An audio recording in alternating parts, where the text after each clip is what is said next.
Same person, same money, same effort.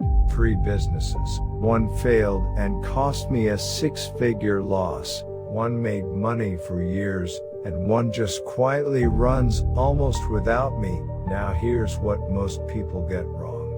The one that made money for years, by my own definition, it wasn't a success either. I'll explain why.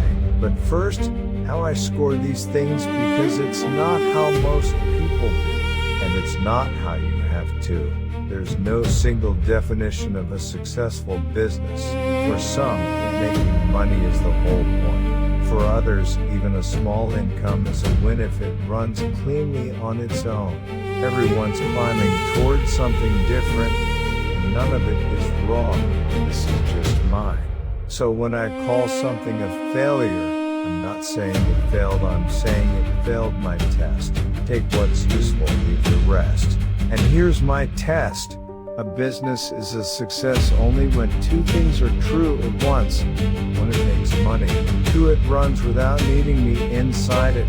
Money alone isn't enough for me. If it makes money but falls apart the day I step away, that's not a business idea. It's a job I happen to own.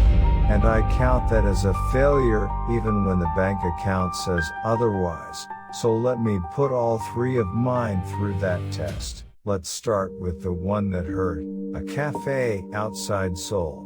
I've told this story before, so I'll keep it short. I put in about $277,000. 4 years later, I walked away with about $93,000. Gone $184,000.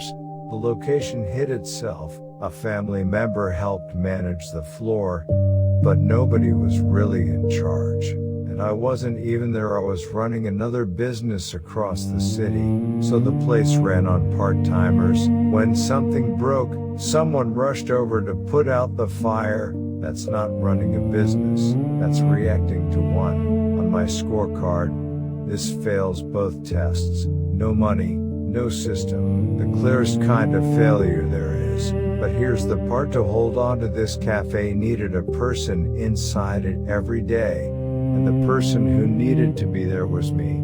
And I wasn't. Now the strange part. At the very same time, I was running another cafe in Seoul. And that one made money. Good money. For years. Same owner. Same kind of business. Same coffee, more or less. So what was different? I was there, every day, on my feet. When a regular stopped coming, I noticed. When the supplier slipped, I caught it that week. When the afternoon went quiet, I changed something by the weekend. The Seoul Cafe didn't make money because cafes are a good business. It made money because one person was inside it, every day. So by most scoring, this is the winner. It made money, end of story. But run it through my second test, and it falls apart. Did it run without me? Not for one day. The moment I stopped showing up, that edge would vanish. The business didn't own the advantage. I did. I was the advantage. And an advantage that walks out the door with you isn't an asset. It's a leash. So the Seoul Cafe gets 1 out of 2. It made money, but it owned me to do it. And 1 out of 2 isn't success. It's a golden cage, something profitable that still quietly ruins your life, because it eats every hour you have and gives you no way out. Which brings me to the third one. An unmanned laundromat. Self-service. No staff on the floor. It's not exciting. Nobody dreams about owning a laundromat. But watch what it does that the cafes never could. It makes money, and it runs without me. The machines take the payment, the customers do the work. The rules are baked into the place: prices, hours, flow. I don't decide anything daily, the system already decided. Some weeks I barely think about it. I check it the way you check a thermostat. And it keeps producing. The cafe needed me to be brilliant every day. The laundromat needed me to set it up right once, then get out of the way. 2 out of 2. money, and freedom from my own presence. On my scorecard, the only real success of the three. Now let me put all three in one line. The cafe outside sold no money, no system. Failed. The cafe in sold money, but no system. A cage. The laundromat money, and a system. The only one I'd call a success. 3 businesses. 2 questions decide all of them. Not is this a good industry, but does it make money? And does it make money without me inside it? If it makes money but still needs you there every day, don't celebrate yet. You've built a job you can't quit, the only employee who can't leave. Only when both are true do you own something, instead of being owned by it. Now you might ask, why so strict? If a business makes money, why not call it a win?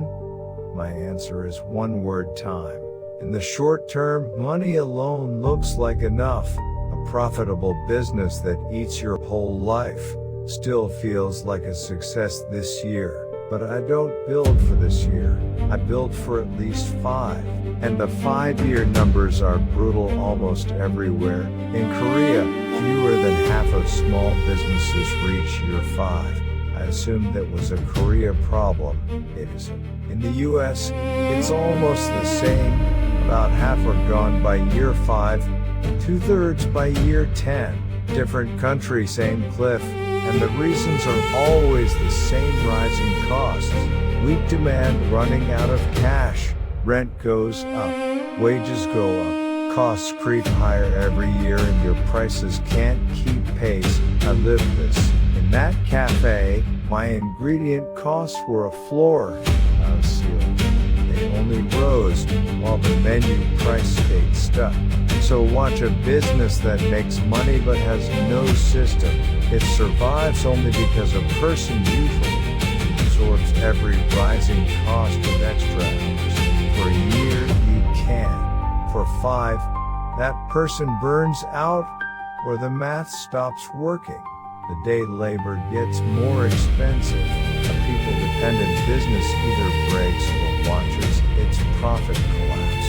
A system survives that better. Not perfectly, nothing is immune. But a business built on rules instead of one exhausted human has somewhere to adjust besides your own body.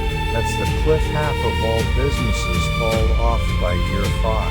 And it's why I won't settle for 1 out of 2. Money without a system might last a year or 3. Money and a system is the only combination I trust to still stand at 5. For me, both axes aren't a preference. They're the price of lasting. Now I have to stop you before you draw the wrong lesson, because the easy takeaway is cafes bad, laundromats good. Go open a laundromat. That is not what I'm saying, and if you hear that, I failed. A cafe is not a bad business. The sole one made real money for years. And a laundromat is not a magic one. Pick the wrong location, let the machines rot, and it dies like anything else. You can build either structure inside almost any business. A cafe can be systematized. A laundromat can be neglected into the ground. In fact, there was never coffee versus laundry. It was me dependent versus rule dependent, with money on top of that. And one more thing, because it matters. A system doesn't mean no employees. The laundromat just took the easy road, machines instead of staff. But you can run a business with 50 people and still have a system, as long as it earns enough to pay every wage and every tax and still profit without you holding it up. That's harder. Every employee is a cost stacked with a tax. So a people-heavy business has to be much better than its competition to run free of you.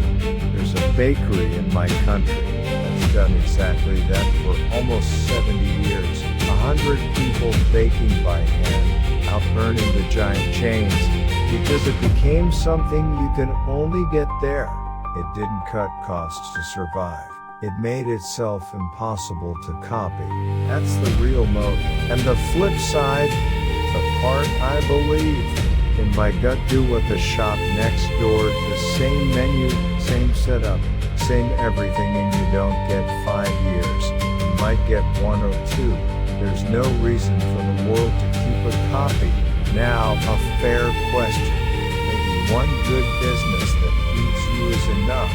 For a lot of people it honestly is one solid thing that pays the bills and lets you sleep is a good life. But for me it isn't enough. I don't say that as advice, I say it as a confession about how I'm wired. Here's why. A single ladder only goes so high you climb it. You reach the top and there's no more up.